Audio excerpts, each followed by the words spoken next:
So 2005, I came to Soroti and I began living in the streets of Soroti here. So what you're trying to say that you now came in and you became a street kid? Apparently I began living in the street, let me say so. I was not a street kid. I began living in the street. Wait, you had someone you were living with, or you just No, all I had now was those colleagues who sleep in the streets. Yeah. So that's my definition for those guys in the street. Though people think anybody who sleeps in the street is a street kid. Some people are there just for refuge. They have nowhere to turn to, and all they have is the protection of those kids in the street, because there is a lot of unity in the street kids. Hello, from wherever you are watching from, welcome to my YouTube channel. Good morning for those who are a bit far away from us. Good afternoon, and of course good evening, depending with the time you're actually watching this content. It's yet another beautiful episode again, and of course today I am so excited to host a gentleman who is determined, one who is focused in actually bringing change in the community, not only the community but of course the whole country. This is a gentleman who has inspired a lot of people. He actually is a young guy, and he owns one of the biggest textile business in eastern Uganda. This is Teso sub-region, and of course located in Soroti city.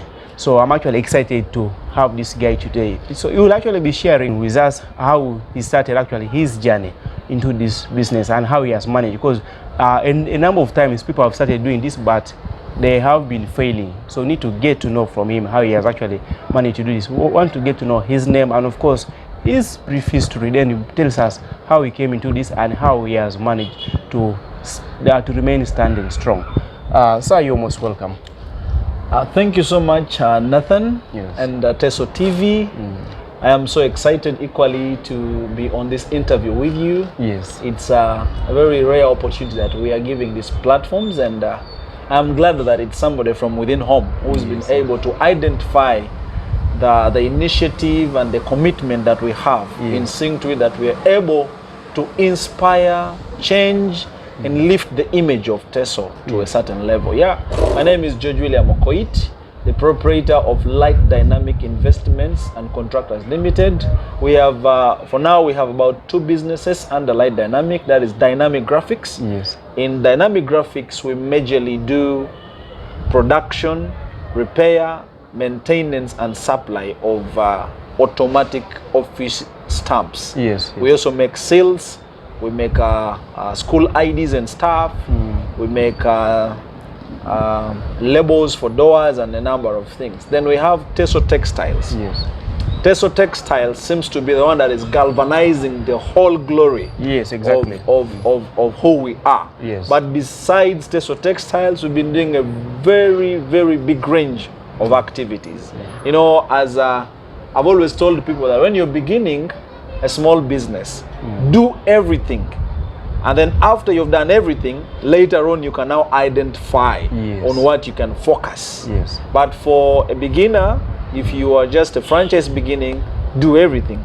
As long as you have a talent in it, you have an experience in it, you have a skill to do about it, do everything until you are able to stand now in one enterprise. Then you can now say, okay, this is the level that I want to go with, and that is it. So, excuse me. So Teso Textiles is a long journey filled with a lot of passion, a lot of pain, a lot of tears, a lot of sacrifice, a lot of loss, a lot of celebrations. It is a very interesting story that we have there, because today the public is able to see how far we have come as an industry, but they are not able to tell exactly when we began this dream. True. This dream is as old as 2003. Wow. As old as 2003. Yes. Now, in 2003, I was in my primary 6. But alongside my primary 6, I had a talent. I was a fine artist. I used to draw. I used to love drawing so much that my mother could actually use my art in exchange of some things. I got my scholarship in nursery through drawing a visitor who had come to visit Bishop Kitchen College in Ngora. So my mother had an interaction with the white people who visited, and they said, from today we're going to help you with this child. That's how I got enrolled in global care a small NGO around Pamba. Yes. So those guys could support me with uniform and books, and they could once in a while come and visit us with Sumbusa, of course, now from Soroti here. So it was a very exciting thing.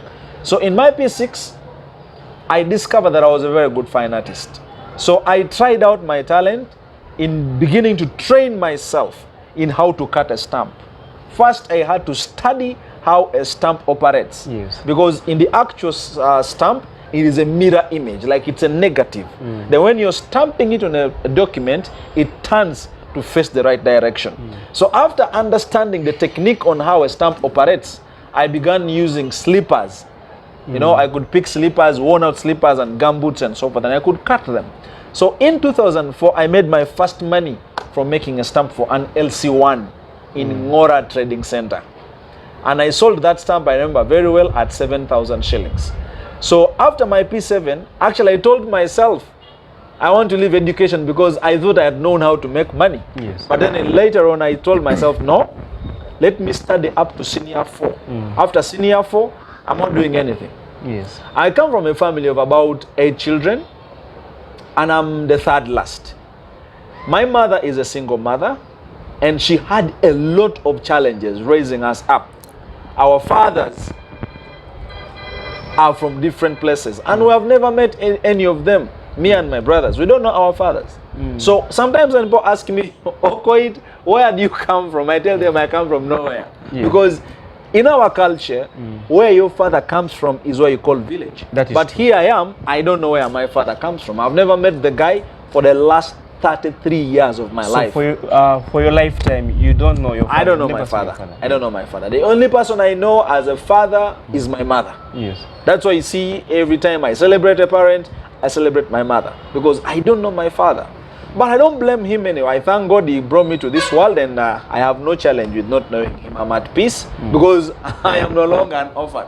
An orphan stops at the age of 18.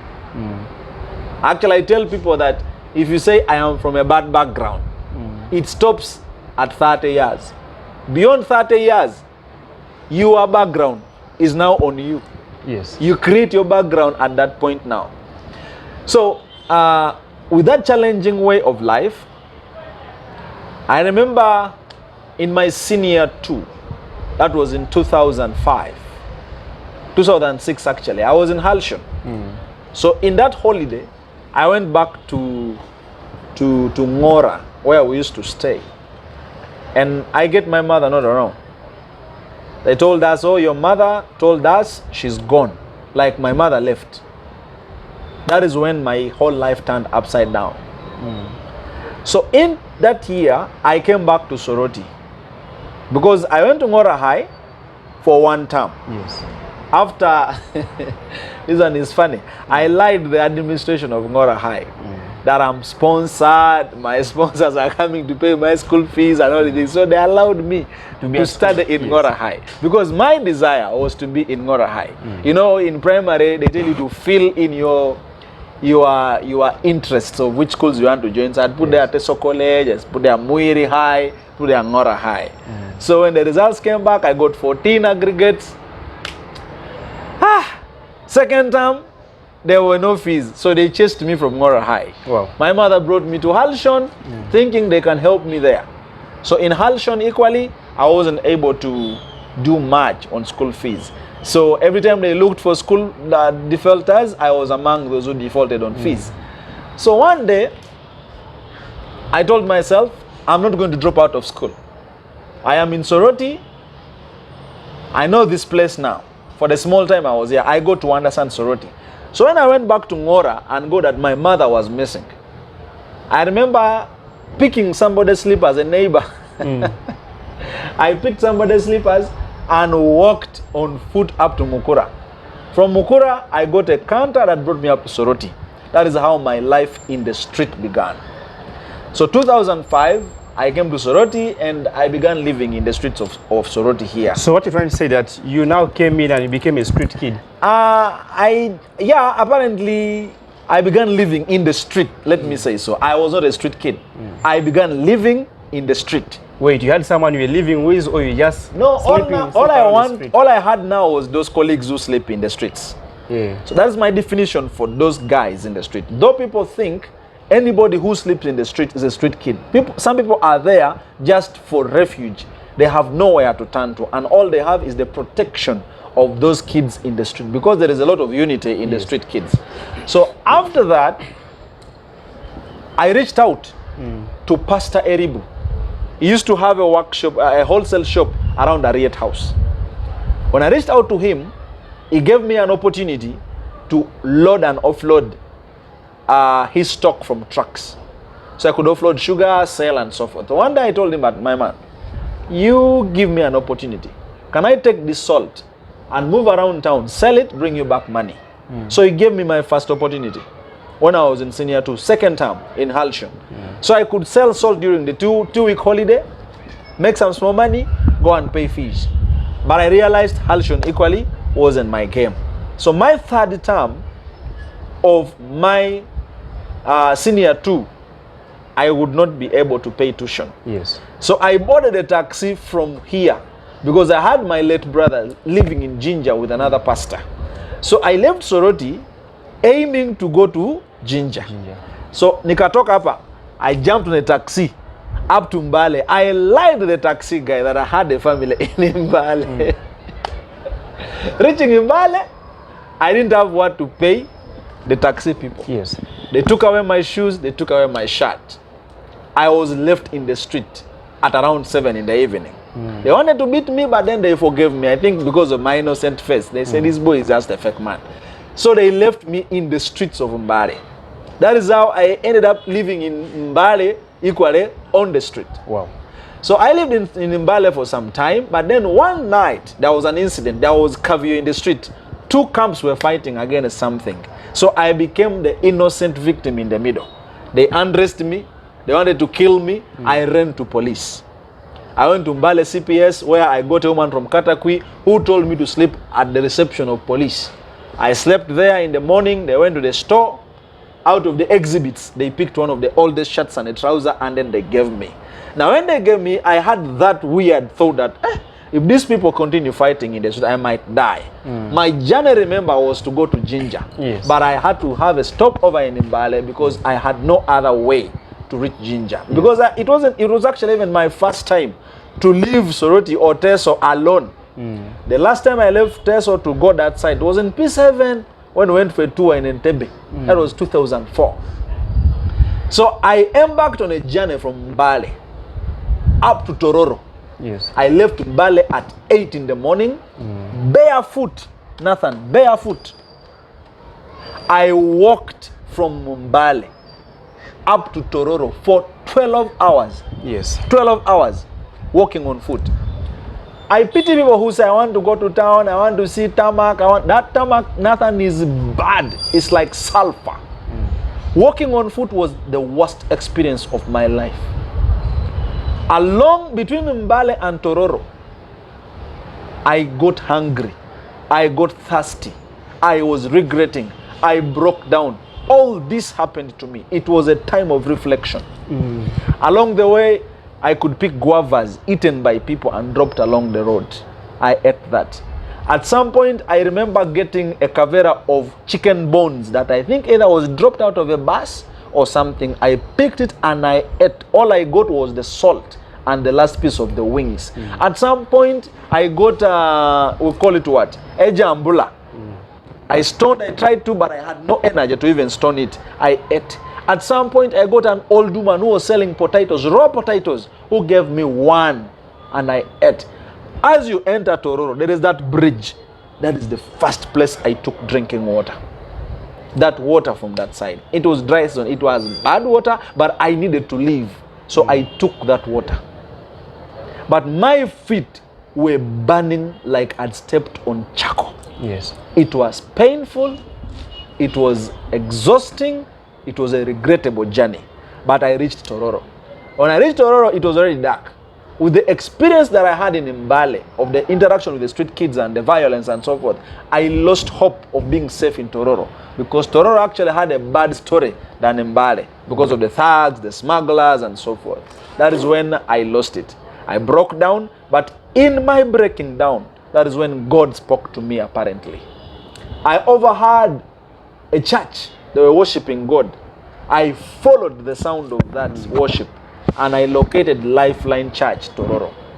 I got a friend, I spoke to them, I told them I'm from this and this and I'm here for this. I'm on a journey to Jinja to see my brother and so forth. Then one gentleman took me to his home at Railway. Gave me some first aid, checked on my feet, gave me food, gave me new clothes, did all the good things to me. Told me stay here for 2 days. Then tomorrow I'll look for some money that can help you go up to Jinja.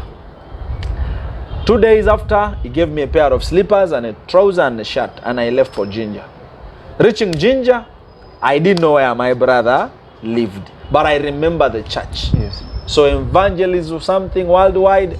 I kept looking around. Good enough, the church was prominent in Jinja. They took me to the home of the proprietor of the church. Unfortunately or fortunately, they accepted me into their home. But my brother was out for mission in South Sudan. So it took time there. By the time he came back, this gentleman had already told me to come back home. So he sent me back, gave me some money to travel back to Soroti. But I was not intending to come back to Soroti because I had no life in Soroti. They gave me money. Unfortunately, out of excitement, I ate some of the money. And the money stopped me in Mbale, a place where I had a challenge again. Yes. So I walked on foot from Mbale up to Kachumbala, back to Soroti. When I came back, I accepted to now live here in the street.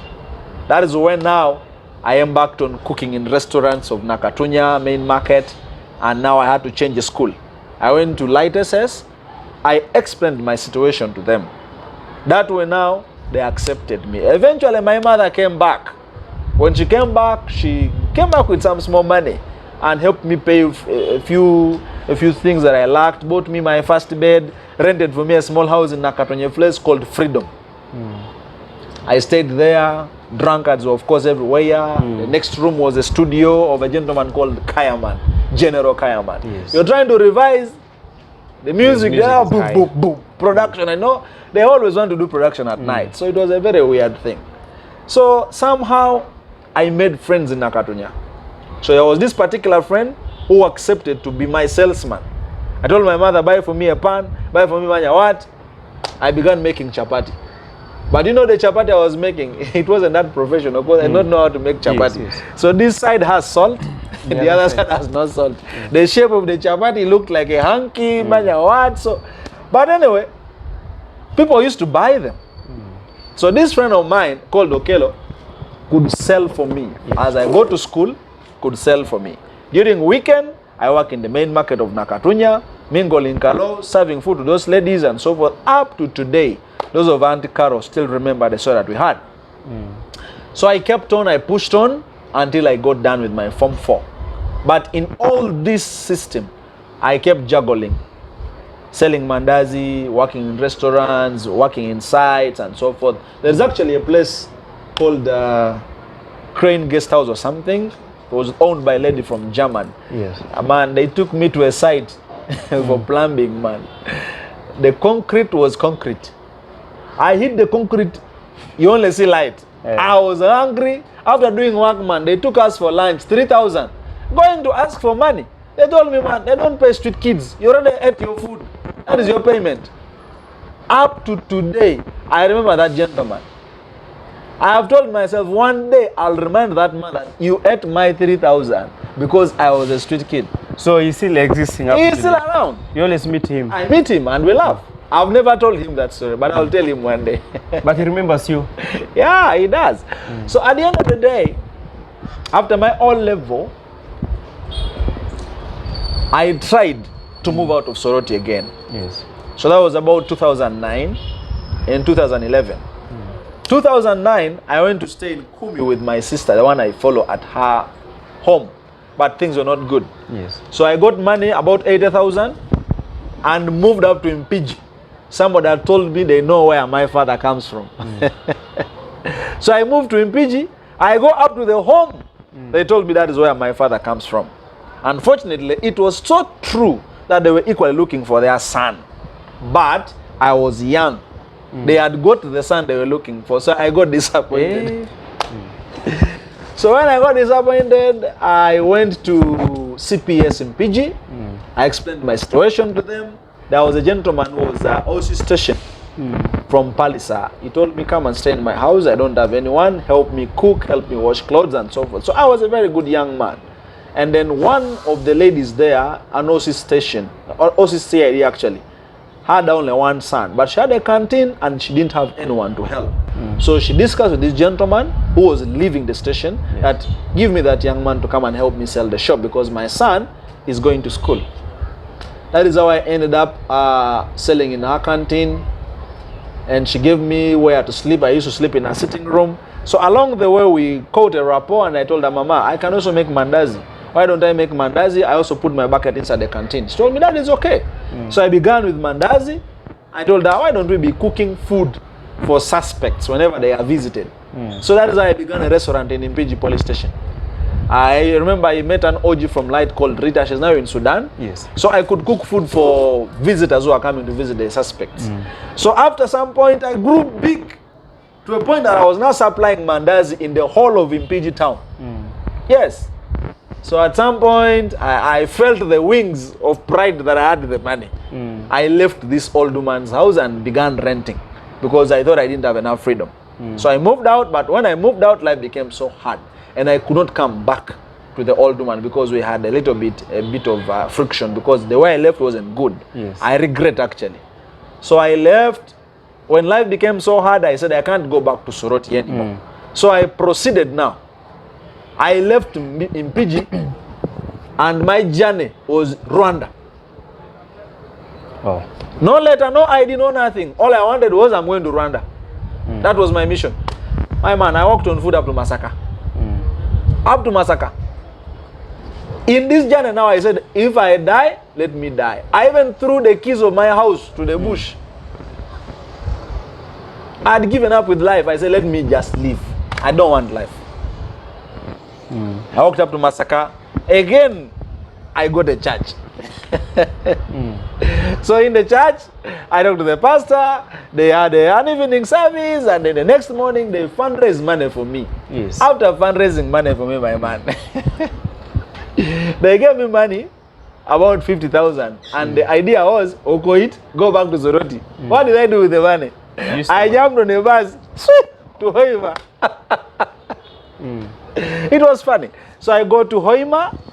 After Mbarara, I went to Hoima. I go to the border point. They're asking for passport. They're asking for a letter of DLC1. I don't have all these things. I get a border. I'm like, my man, you ride me. Where are you from? I'm going home. Where? Rwanda. This guy rode me from here up like around Nakatunya. Nakatunya, the guy eventually stops. I'm like, why are you stopping? He's like, my man, I cannot cross the other side. I was like, no. Why? But me, I am a Tutsi. If I cross the other side, the Hutus will kill me. I said, now what about me? He said, no, but you are one of them. You look like them. Hey. I'm like, but how? He said, no, you are a Hutu. I'm like, okay, if this guy says I'm a Hutu, then let me go. So you crossed? Nothing. I began walking. I paid the guy his money and I began walking. I don't know where I'm going. All I know is I'm following the Lord in front of me. So I go. Honestly, the hills are the same. Yes. The roads are the same. Nathan, I walked for about 6 hours and I reached a home, an isolated home on top of the hill. I asked those guys, I'm going to run, but you're coming back to Uganda. Hey. So you're going back to Uganda? I was actually going back to Uganda. And I had walked for how many hours? 6 hours of walking. You know, the hills are the same. The hills are the same in Rwanda. They are the same. Now, for me, I thought I was moving forward. Kumba was walking backward. Then I met a young man who had studied in Uganda, Hoima, sometime. So he knew some English. So that is the gentleman now who told me, have a cup of water, you look tired, and then I will walk you. So on our journey to the border point, I had to engage him to teach me the other language as I teach him English. So let me tell you, that is how I got to know that how to greet in Kenya Rwanda is you say muraho. Muraho. Muraho. Then the other person answers you yego. So if you want to say, where are you going? You say kujera. Then now the other person, if you're going to Kigali, so of course now I was going to Kigali, so I would answer Kujera Kigali. Then if somebody is asking, if you want to ask for how much, you say Amaharanga Angahe. You understand? But how much money? Then the person will tell you something like that. So that is how I got to know my smaller Kenya and Rwanda. And that's where I end. Nothing else.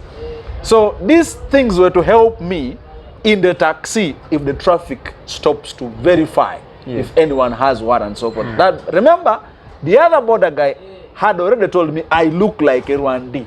So I was, first of all, identity-wise, I was okay. I was very confident. I reached Rwanda, Nathan. I reached Rwanda. Reaching Rwanda, it was about 7 o'clock. I don't know where I'm going. It's my first time in Rwanda. I don't know any language. I have reached. I have said, okay, fine, I've reached. So I began walking for just no plan.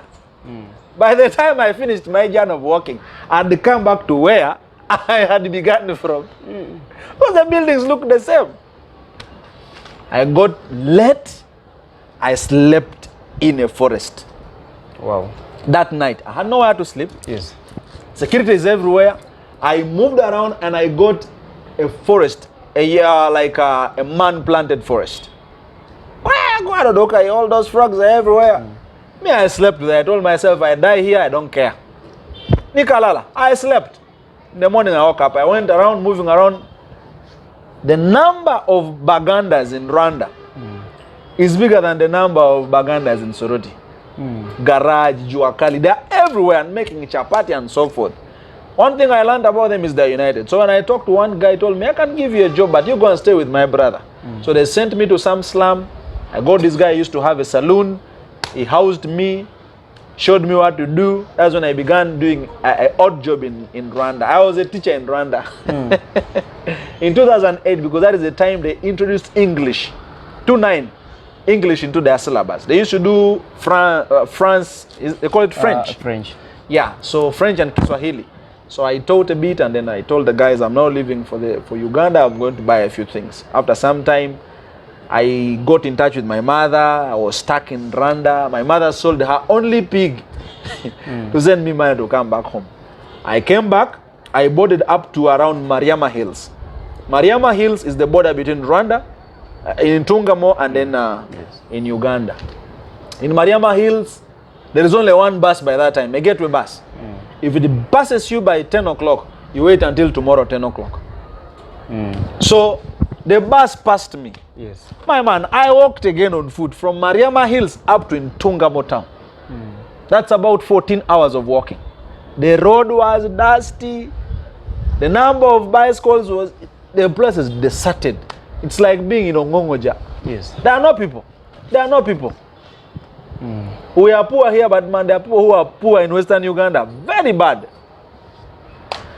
So I come up to Ntungamo town. I try to walk on foot. I am now exhausted. Like really, really exhausted. Really, really very exhausted. So there was a truck coming to Kampala very early in the morning. And I think it was carrying onions. They stopped, they helped me. I came up to Kampala. I had my small bag with my small coins from Rwanda. Those street kids in Kampala are bad news. I'm here watching how they're offloading pineapples and onions. They stole my bag from behind. So you made another big loss. Another loss. The man I was supposed to continue to come home, I failed. That is how I ended up being another street man in Kampala. There is a concrete bench behind that house. That was my home. I had a blanket so I could go and hustle around, carry things in a window and so forth, come back and sleep on that bench. One day I met a friend called Gibson from Soroti here. He was working by then at, is it Womuka? Oh, there was a Nakumat. He was working at Nakumat in the supermarket. So from there, he took me to his house in Namuongo. So in Namuongo, that's where he gave me an opportunity to learn a few things, and then today at least I see him and I feel I am really good. I'm really good. So at the end of the day, I came back to Soroti in about 2012 to 13. And I met a white man through a friend called Jala Joshua. Yes. And we began doing some work for journalists. Yes. And then the street kids in Soroti here. Through him, I was able to begin my first shop. That white man opened for me my what business, my first business, behind Total. Yes. That was in 2013. And then I introduced him to some friends, a pastor and a brother. But unfortunately, we didn't end properly. That gentleman who was a pastor went and soiled my name. I don't work with George, his what, and so forth. So those guys also let me go. And actually, I had to surrender the business back to them. But I thank God that through them, I was able to sell out my brand of graphics and those other things. That is when Pema was at the peak. So me and Pema were the only ones doing some of these things. There was an old man in the corridor where TBS is today. That was my landing point for graphics. And then there is a gentleman called Otekat, modern photo studio. Yes. There was a gentleman called Nelson. He was the only one who knew how to use Photoshop in this town. So I went to him and he taught me a few basics. The rest, I taught myself. There was a cafe called Chetu. That's where I could go download notes, practice, and try out my skill. From Chetu, I went to my brother called Nicholas, borrowed his laptop. I did my first job, and that was to change the background of his picture. And I showed him that Onach, see what I've done. He was like, wow, George, you are able to do this. I'm like, yes, I can do this. Hey, no, this is nice. People are looking for this service. I'm like, that's when I began graphics, my man. Up to today, Nathan, I am one of the best graphic designers in town, in Teso, but I've never gone to school for graphics. I've never. People think I went to Makerere. I've never. Whatever you see me do, there is nothing I have studied. You're saying I have the biggest tailoring shop in Teso. Now, I am not a tailor either. I am just a risk taker who has seen an opportunity that I think I can exploit. But now I'm learning how to do tailoring because it's a very interesting thing. So that is how far God has brought me. So in 2013 to 14, I hustled through 15. Yes. Remember, I'd lost the business and I gave it back to the white people. I had no other source of income.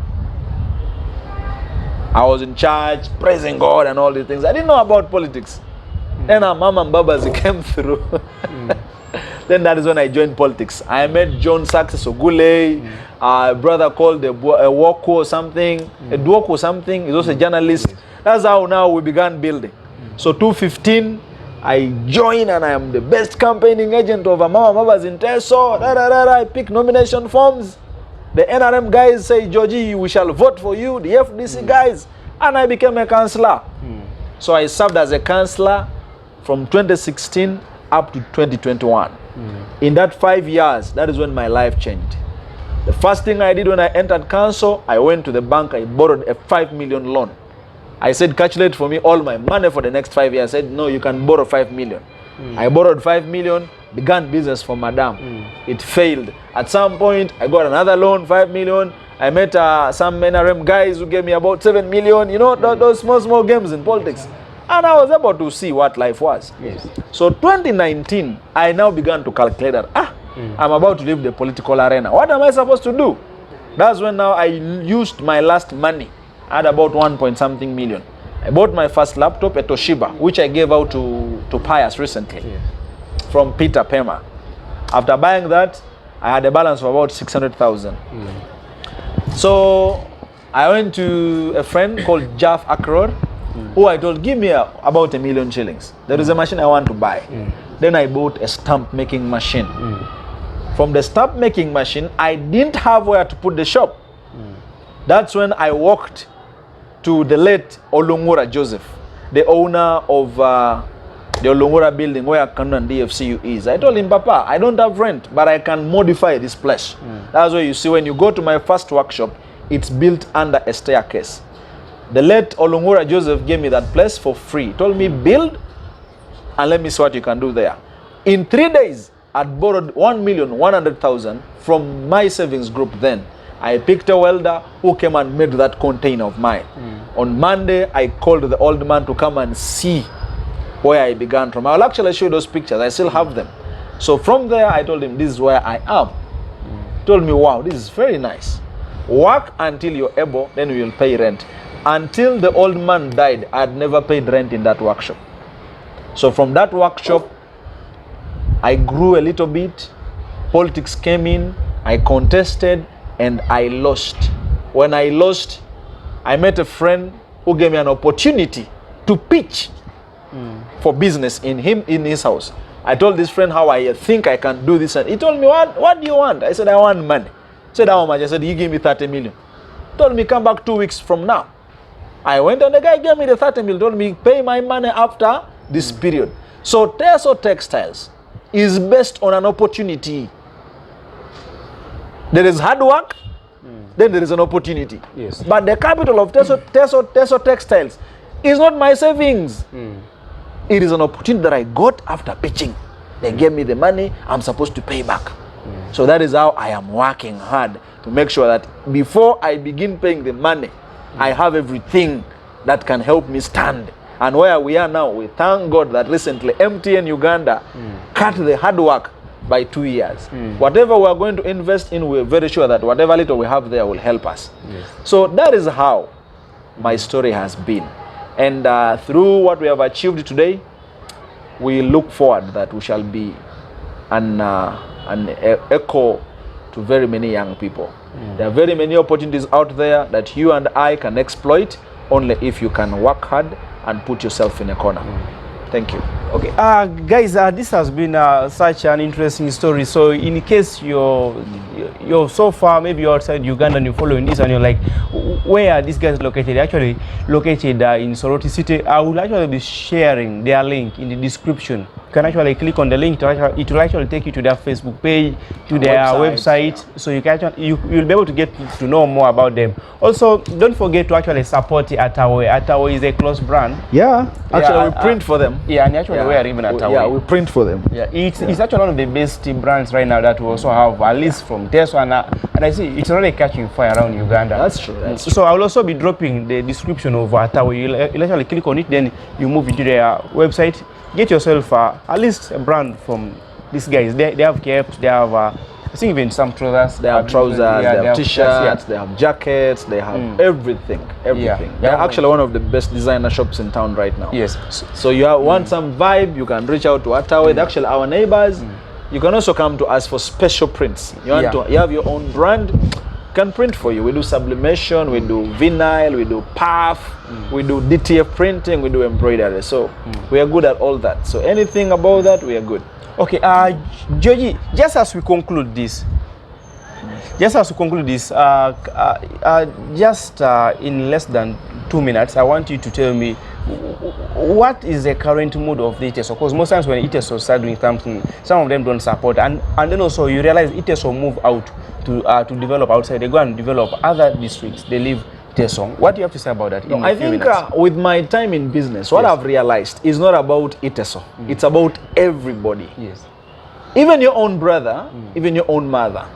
It doesn't matter who you are, but if your service or product does not meet the urgency of the person, they will never buy from you. So what I want to encourage everybody out there who wants to start business, be able to identify a business idea that is going to serve the urgency of your community, and people will buy. Don't forget quality, don't forget pricing, don't get the perception of how clients will look at your brand, because there are other alternatives besides yours. So what is that unique selling point that will make yours pull people? When we began Teso Textiles, Nathan, we took 7 months without a customer. 7 months, but we never closed. We kept opening until November, when we got our first client, Vision Terudo. They ordered for 200 t-shirts at a go.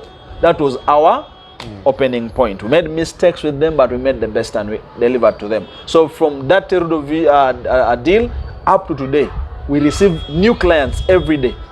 Right now we have served about 300 schools in Teso. And there are more than 2,000 schools in Teso. The market is so vast. The opportunities in Teso are very many. And the truth I can tell you, you can see there is Arch Foods, there is The Beats, there is La Brand Bar. All these places are making money. Why? Because they are serving the need and the urgency of the client. So the consistency of your product, the quality of your product, the price tag of your product, and the customer perception of how you present yourself is very important. The challenge we have as young people is we are on a hurry to make ends. You open today, tomorrow, you're already enjoying the money before even setting foot in the market. Because until you're sure of the market share that you have in the market all over, don't make noise that you have the customers, because they can shift anytime. So until Teso Textiles is sure of the market percentage, we are still growing and working hard to know that this is the percentage you can cover. Okay, all right, it has been such an interactive and of course an educational talk that we have actually had. I've learned a lot, and I really appreciate you so much for honoring this invite and request for us to get to know about you. So outside there, in case you're actually inspired, drop down a comment, support me by subscribing in case it's your first time to watch. Also click on the notification bell so that each time we upload any new video, you'll actually be the first to be notified. Thank you so much. My name is Nathan, and this is Teso TV.